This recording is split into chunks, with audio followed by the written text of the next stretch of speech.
Long ago, in the peaceful kingdom of Umuez, there lived a wise and powerful ruler named King Obedike. He was known across many lands for his fairness and courage. The people of Umuez respected him deeply because he always put his people first before his own comfort. King Obedike had 2 wives. His first wife, Queen Neka, was gentle, patient, and loved by everyone in the palace. She had only one child, Prince Ebuka, a strong and humble young man. From the day Ebuka was born, the whole kingdom knew he was special. He came into the world with thick, natural dreadlocks that no blade could cut. The village priest, old Okafor, had declared that the boy's dreadlocks were a gift from the gods, a sign that he carried divine power and protection. The king's second wife, Queen Adaora, was the complete opposite of Neka. She was proud, loud, and easily angered. Deep down, she was jealous of Neka's calm spirit and her son's greatness. Adaora also had one son, Prince Chike, who was handsome but lazy. He loved to wear fine clothes, eat the best food, and boast about being a prince. But he never wanted to learn, train, or work hard like his half-brother Ebuka.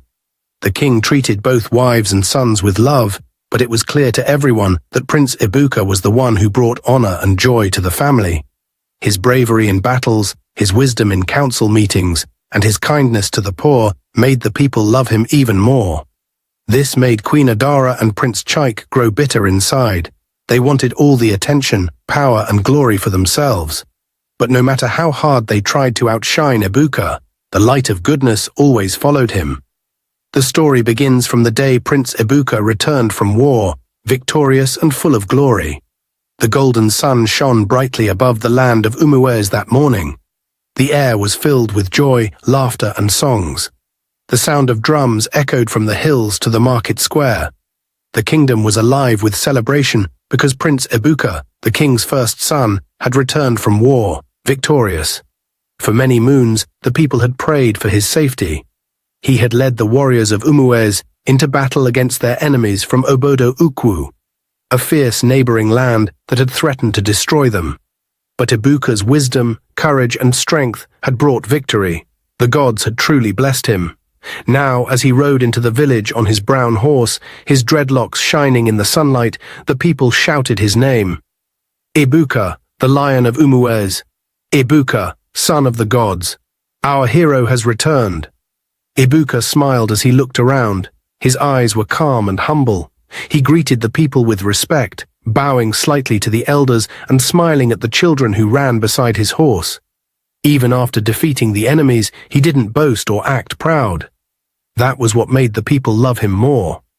As he approached the palace, the gates opened wide. King Obedike stood there, tall and proud, wearing his royal robe of red and gold. His eyes were filled with tears of joy. Behind him stood his 2 wives, Queen Neka, smiling with pride, and Queen Adaora, forcing a smile she didn't feel. The king raised his hands and said, "My people, the gods have been kind to us. My son, Prince Ebuka, has brought victory to Umuez. Let the drums sound, let the goats be slaughtered. Let us celebrate our hero." The crowd roared with joy. Songs of praise filled the air. The drummers beat faster, and dancers moved wildly. The whole palace compound became alive. Queen Neka walked forward and hugged her son tightly. "My child, you have made us proud. May the gods continue to protect you." Ebuka smiled. "Thank you, mother. All glory belongs to the gods." Then he turned to bow before his father. "My king, it was your prayers that gave me strength. I only did what a son should do for his father and for his people." The king placed his hand on Ebuka's shoulder. "You speak like a true leader. One day you will sit where I sit. The gods have truly chosen you." When those words came out of the king's mouth, Queen Adaora's heart burned with jealousy. Her smile disappeared for a second. She turned and looked at her own son, Chike, who stood beside her looking bored and irritated. She whispered angrily, "Do you hear that, my son? The king says Ebuka will take his throne one day. Are you not the king's son too?" Chike frowned. "He always praises Ebuka. Ebuka, Ebuka." "I am tired of hearing that name." Adaora's eyes narrowed. "Don't worry, my child. The day will come when the king and the people will know that your mother's son is not weak. The gods are not finished with us yet. But deep down, she was not thinking of prayer. Her heart was already planning evil. That night, the palace was full of light and laughter. Ibuka sat with the warriors, telling stories of the battle. They listened with wide eyes as he spoke about the bravery of the men and how they fought to protect their land. He said nothing about himself being special.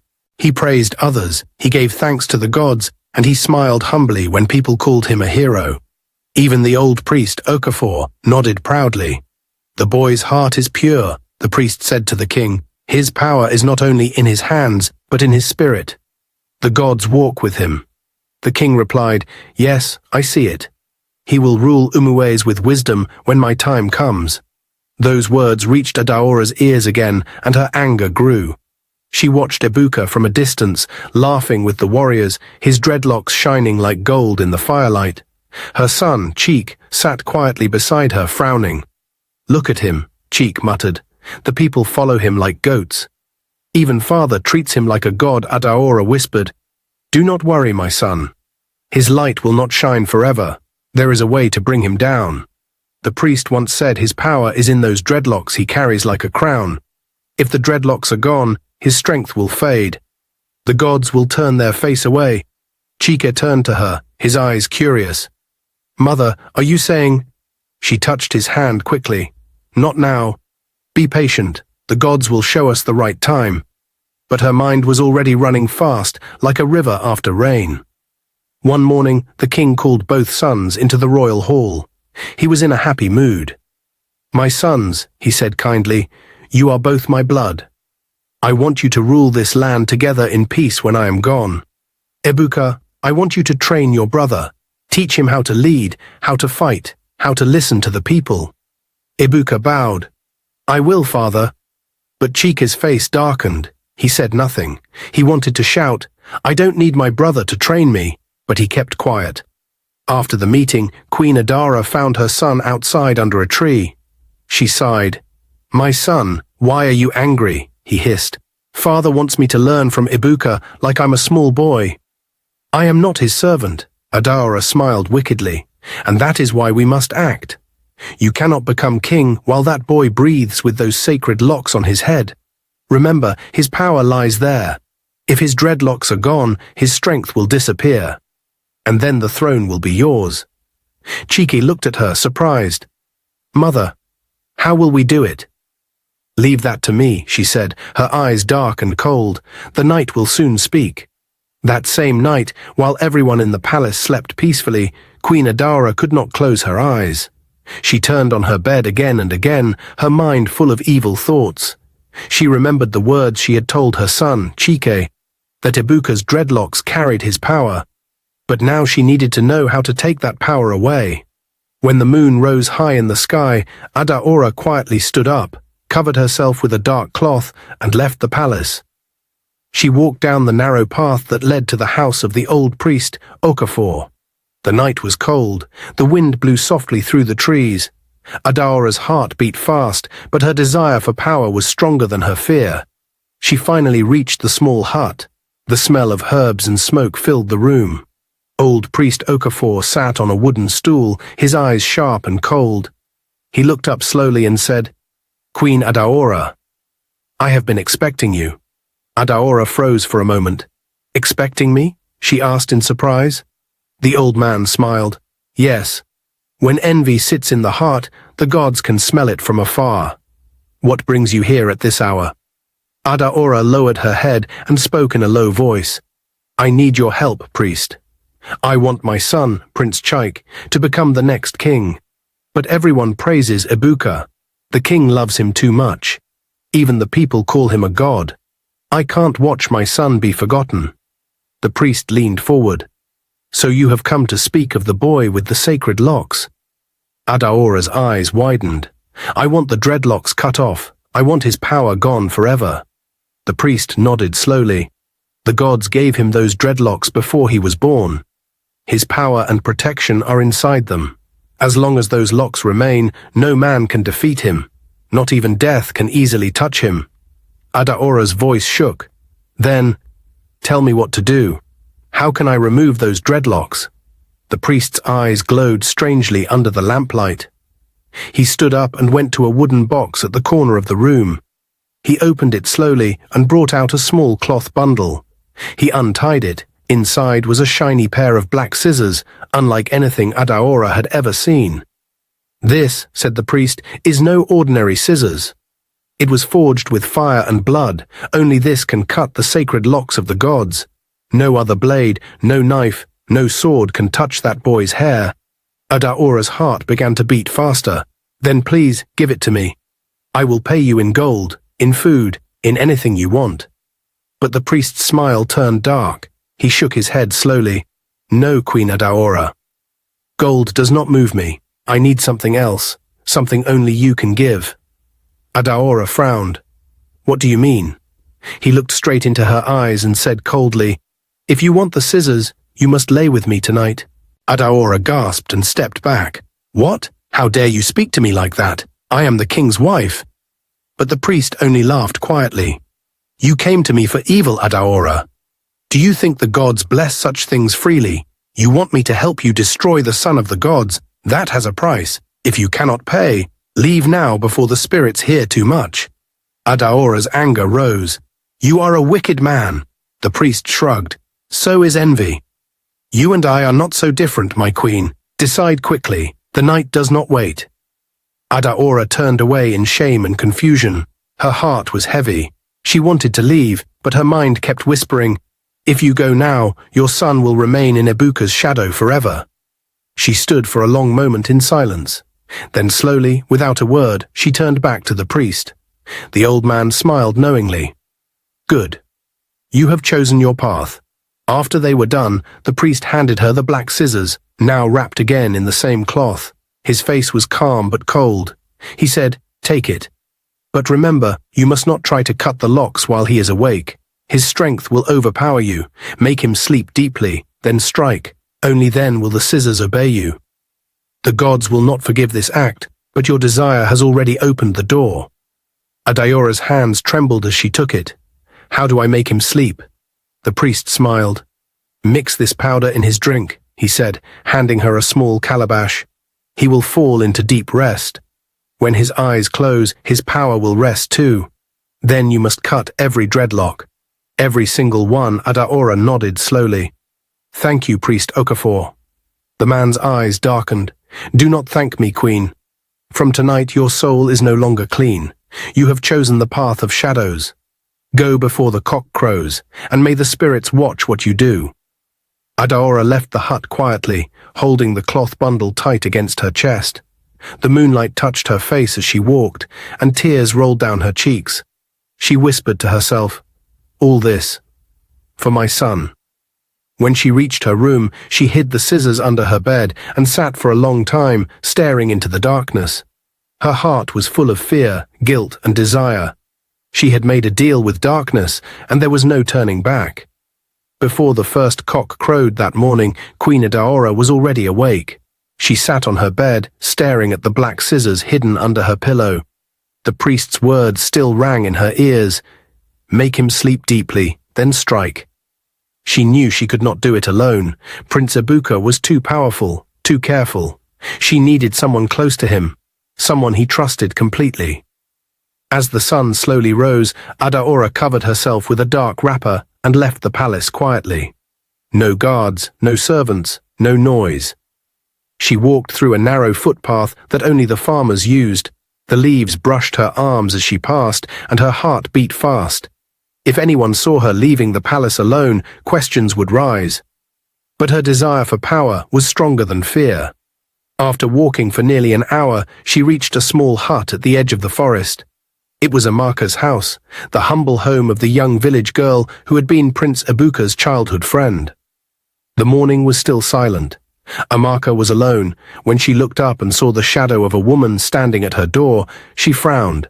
But when the woman stepped closer and she recognized the queen's face, her heart almost stopped. She quickly fell to her knees. "My queen! Forgive me, I did not know you were coming. What brings you here, all alone?" Adaora looked around, making sure no one was watching. Her voice was low and calm. "Stand up, my child. I came quietly because this matter must stay between us. No one must know I was here. Amaka obeyed, still confused. Yes, my queen. Please come inside. The queen entered the small hut. Amaka offered her a wooden stool, still wondering what could bring the king's wife to her poor home. Adeora sat and sighed softly, then she slowly opened the small wooden box she carried. Inside, bright gold coins glittered in the dim light. The sight made Amaka's eyes widen. My queen, she whispered, I have never seen so much gold in my life. Adeora smiled gently. And yet, all of it can be yours, if you do one small thing for me. Amaka blinked in surprise. Me? What could a poor girl like me possibly do for a queen? Adeora leaned closer. You are close to Prince Ibuka. He trusts you. He visits this house often, doesn't he? Yes, my queen, Amaka said quickly. He eats here sometimes. My mother loves him like a son. Good, Adeora said softly. In 4 market days, he will visit again. When he comes, make him his favorite yam porridge. But before you serve it, mix in this powder. She brought out a small leaf packet and opened it slightly, showing a brown, fine powder inside. Amaka stared at it, frightened. What will it do to him? It will not harm him, Adeora said smoothly. It will only make him sleep, deep and peaceful. When he sleeps, I will come quietly to do what must be done. After that, all this gold will be yours. I will also send your family to a rich village far away. You will have land, a new house and servants. Your suffering will end forever. Amaka's heart pounded. My queen, why do you want to make him sleep? Adeora's smile faded slightly. You ask too many questions, child. Just do as I say. You are his friend, he will never suspect you. You only have to serve him the food. I will take care of the rest. Amaka's hands trembled. She thought of her brothers who went to bed hungry, of her mother who worked from morning till night with no rest. She also thought of Prince Ibuka, kind, gentle, always smiling when he visited. He once gave her sick brother his own royal cloak to keep warm. Her heart battled with her mind. Adeora watched her quietly, then spoke again in a soft, tempting voice. Amaka, look around you. This hut is falling apart. The rain enters when it pours. Your brothers walk barefoot. What has friendship with a prince given you? Nothing. But this gold will change your story forever. Do you want to die poor?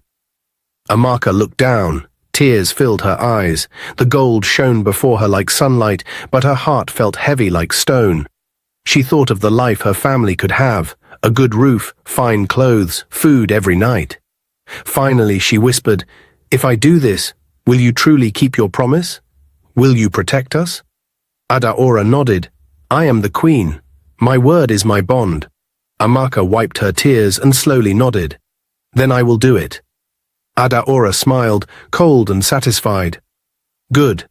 Hide the powder carefully. When he comes in 4 market days, remember what I said.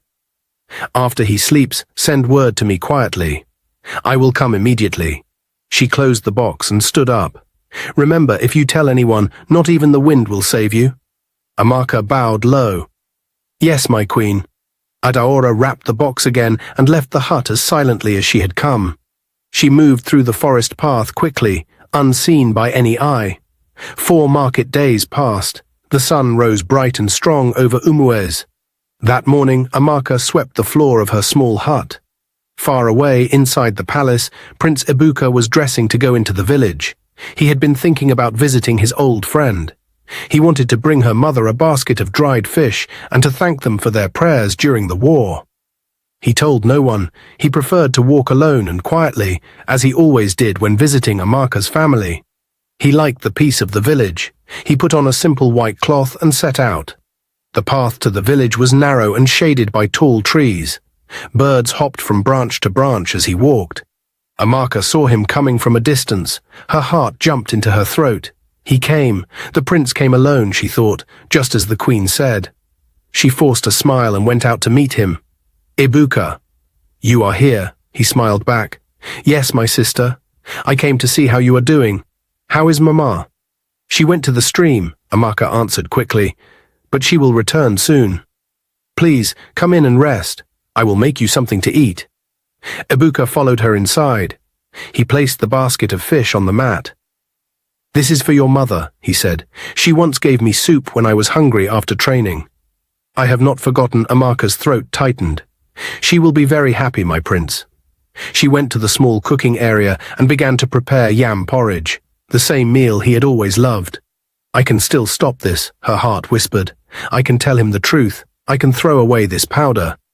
But when she thought of her mother's tired face and their family background, her courage died. She whispered, "Forgive me, Ibuka," and quickly sprinkled the powder into the bubbling porridge. She set the food before him with a gourd of water. "Eat, my prince," she said softly. Ibuka smiled. "You always cook well, Amaka. You should come to the palace one day and teach our cooks." She forced a laugh. "I am not worthy of the palace."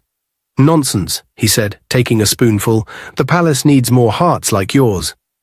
He ate slowly. Halfway through the meal, Ibuka yawned. "Forgive me," he said, smiling faintly. "I must have walked too long in the sun." Amaka tried to smile. "You can rest here, my prince. The mat is clean." He nodded, lay down near the wall and closed his eyes. Within moments his breathing slowed. The powder had done its work. Amaka stood trembling. His face looked peaceful, innocent. She wanted to shake him awake, to beg forgiveness before it was too late. But she remembered the Queen's warning. Just then, a faint sound came from outside, the slow steps of someone approaching. The wooden door creaked open. Queen Adara entered quietly, wearing a dark cloak. In her hand, she carried the small black scissors wrapped in cloth. "Is he asleep?" she asked coldly. Amaka nodded, her voice shaking. "Yes, my queen." Adaora smiled thinly. "Good. You have done well. Step outside and keep watch." Amaka stepped out of the hut. The night was silent. Inside, Adara knelt beside the sleeping prince. She stared at his hair for a long time, those sacred dreadlocks that the gods had blessed. Then, without hesitation, she unwrapped the black scissors. A strange chill filled the room. She whispered, "Let the power fall from you, son of Neka." The scissors touched the first lock and cut clean through. Then another and another, until the floor was full of dreadlocks. When the last one fell, Adaora stood up, breathing fast. She gathered the dreadlocks into a cloth bag, tied it tightly, and left through the back door without looking at Amaka. "Leave before dawn," she said softly, and disappeared into the darkness. Amaka waited until she could no longer hear the queen's footsteps. Then she went back inside. She looked at Ibuka, still sleeping, and tears filled her eyes.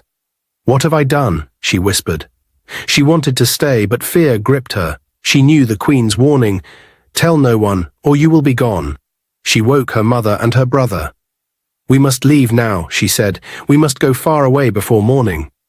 They did not ask questions. They packed what little they had and disappeared into the forest before the first light touched the sky. When the morning came, the sun entered through the cracks of Amaka's hut. Prince Ibuka slowly opened his eyes. His head felt light and strange. He sat up and touched his hair, and froze. His dreadlocks were gone. His hands shook as he touched the short, rough hair that remained. He stood up, confused. The hut was empty. Amaka was gone. Her mother and brother were gone too. A heavy pain filled his chest. Tears rolled down his cheeks. "No, she wouldn't do this to me," he whispered. "Not Amaka." But the truth was already before him. He fell to his knees and wept bitterly. He went straight to the king's chamber. When King Obidike saw his son, his heart sank. "Ibuka, my son. What happened to you?" Ibuka's eyes were red from crying. "Father, someone has cut my dreadlocks while I slept. My power is gone. I can feel it. My strength has left me." The king stood up in shock. "Who did this evil thing?" Ibuka's voice broke. "It was Amaka, father. The girl I trusted. She gave me food. I slept, and when I woke, my hair was gone. She and her family have vanished." King Obidike's face darkened with anger. "Guards," he shouted, "find that girl and her family immediately. Bring them here. I will deal with whoever dared to touch the son of the gods." The guards bowed and ran out. They searched every corner of the forest, every path, every hut. Hours passed, then one of them came back, breathing heavily. "My king," he said, bowing low, "we found them." "But—" The king's heart pounded. "Speak." The guard lowered his head. "They are gone, my lord. The girl, her mother, and her brother. We found them by the riverbank. It looks like they drank poisoned water. None of them survived." A deep silence filled the hall. The king's face turned pale. Ibuka's knees grew weak. He whispered, "O gods of our fathers, what is happening?" King Obedike sat slowly on his throne, his hands shaking. "Whoever did this will not go unpunished. Evil has entered this palace, and it hides behind a smiling face." Ebuka bowed his head, tears falling freely. "Father, I have lost everything. My strength, my trust, my friend." The king placed a hand on his shoulder. "You may have lost your hair, my son, but not your heart. The gods gave you power before the locks. They can give it again. But first, we must find the truth." He looked toward the door, his eyes burning with anger. "And I swear by the throne of Umuez, whoever did this evil thing will face justice." Outside, thunder rumbled even though the sky was clear. It was as if the gods themselves had heard the king's vow. Meanwhile, inside the royal palace, far away from the sorrow that filled the king's hall, Queen Adaora and her son Prince Chaik were in their room, smiling like people who had just won a great battle. Adaora sat on her golden stool, holding the black bag that contained Prince Ebuka's dreadlocks. She looked at it with evil joy, turning it in her hands as if it were a treasure. "This," she said softly, "was the crown of his strength. The gods gave it to him, and now it belongs to us." Her son, Chike, laughed loudly. "Good for him. Let him feel what it means to lose." All his life, father called him the pride of Umueze, the son of the gods, the warrior of truth. Now let's see if he can even stand without shaking. "His power is gone, mother. Gone forever." Adaora smiled proudly at her son. "Yes, my dear Chaik. Now you understand. The throne is not for the weak or the humble. It is for the wise and the bold. You were born to be king, not that fool with his holy hair." Chike walked to the mirror and stared at his reflection. "Mother, the people will now see that I am the true prince. I will make father see it too." Adaora's smile faded. "Your father," she said bitterly. "He was once kind to me, but ever since that woman Neka gave birth to Ebuka, he forgot I even exist. He calls her my dear queen, as if I am just a shadow in this palace. I gave him a son first before she did, a prince, but he never saw your greatness because of that boy's cursed locks." Chaik turned sharply. "Then we must not stop here, mother. We have won the first battle, but not the war. Until father names me the next king, our victory is not complete." Adaora looked at him with dark pride. "And he will." Soon Chike's eyes lit up. "What do you mean?" Adaora frowned. "Listen to me, my son.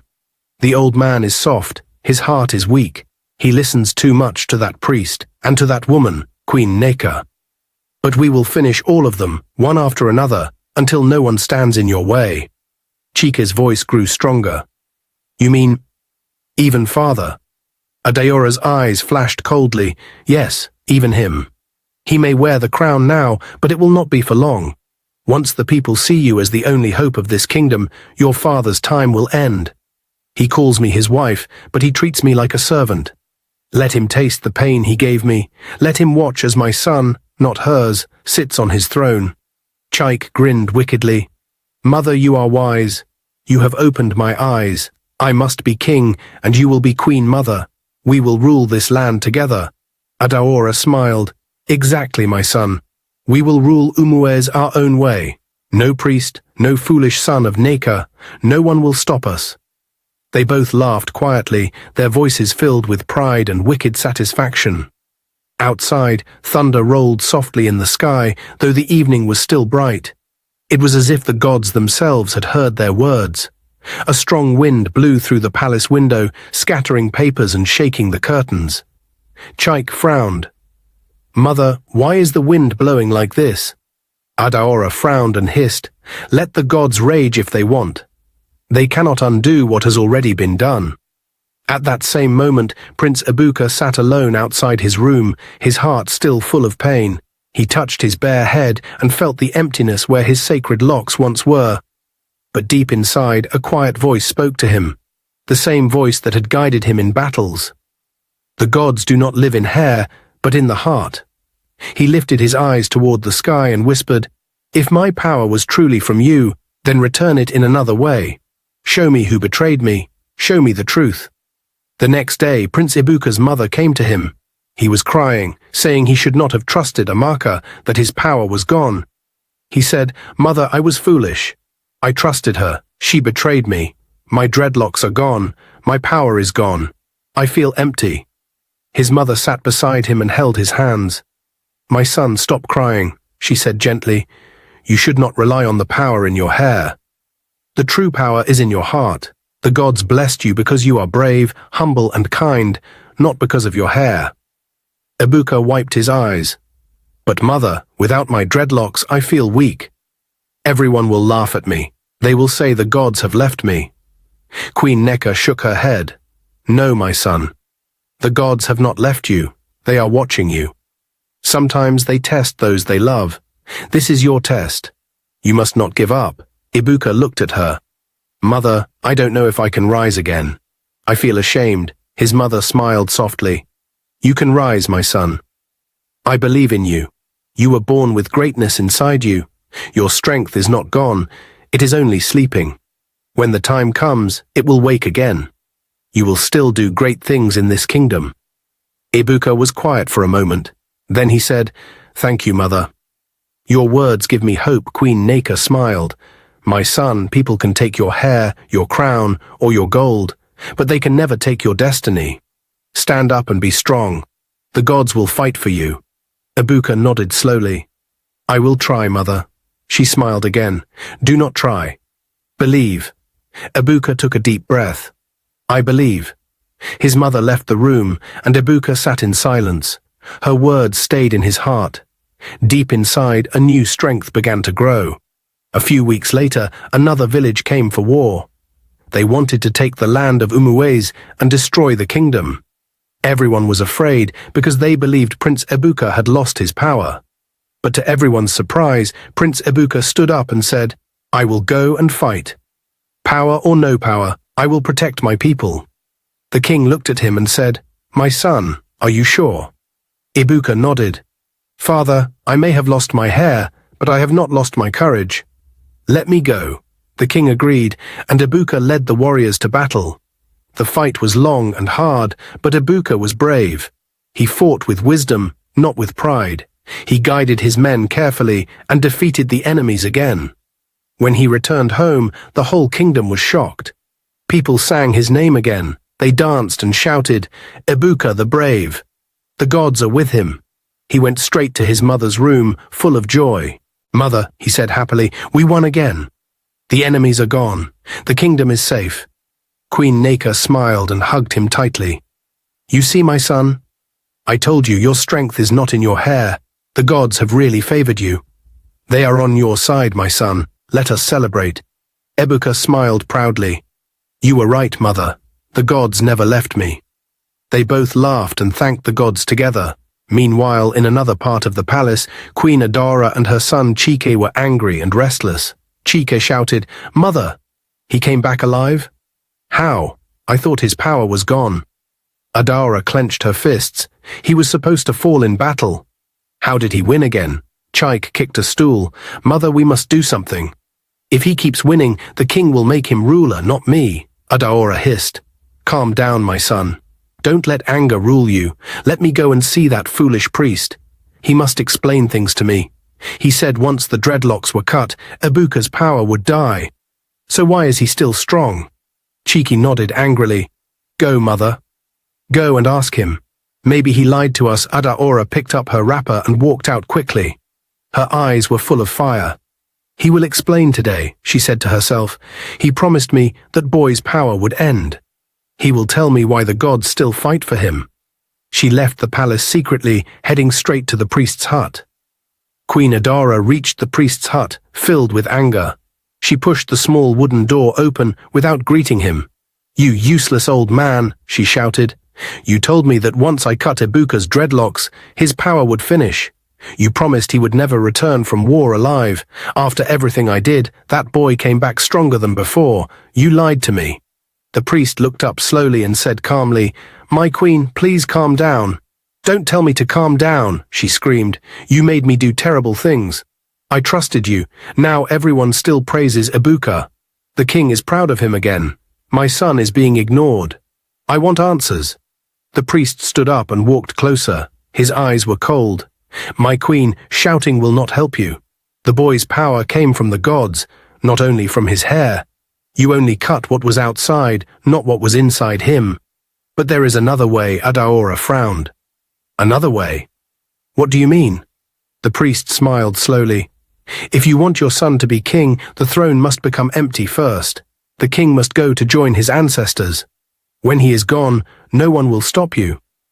Adaora's anger turned into curiosity. "And how will that happen?" The priest looked at her and said softly, "I can give you something. A powerful charm. Once you use it, the king will fall sick. For days he will grow weaker and weaker. Before anyone understands what is happening, he will die." Adaora was silent. She knew what he was saying. She looked at him carefully. "And what do you want from me this time?" The priest smiled. "You already know, my queen." Adaora hesitated, but her heart was already dark with ambition. She wanted the throne for her son, no matter the cost. Finally, she nodded slowly. "Fine. I will do whatever it takes, but this time you must keep your promise." The priest grinned and said, "Good. When it is done, I will give you the charm." Later that night, he gave her a small clay pot filled with dark powder. "When the king drinks water," he said, "pour a little of this inside. The sickness will start slowly. He will cough, he will grow weak, and soon he will be unsliced. No one will suspect you." Adaora hid the pot under her wrapper and left quickly. 2 days later, just as the priest had said, the king became very sick. He could not eat or walk. The royal doctors tried every herb they knew, but nothing worked. The palace was filled with worry. Queen Neka stayed beside her husband, crying and praying for the gods to heal him. Prince Ebuka stayed close too, refusing to leave his father's side. The king's face grew pale and his voice was weak. The guards were sent to call the priest. When the priest arrived, he looked at the king and shook his head slowly. "My king," he said in a serious voice, "this sickness is not ordinary. It comes from the spirit world. I am afraid it is time for you to join your ancestors," Queen Neka cried loudly. "No, please do something." The priest pretended to sigh sadly, then he said, "Before you go, my king, you must choose your heir. It is the law. You must name the next ruler of Umues before your spirit departs." The king opened his eyes slowly. His voice was faint but clear.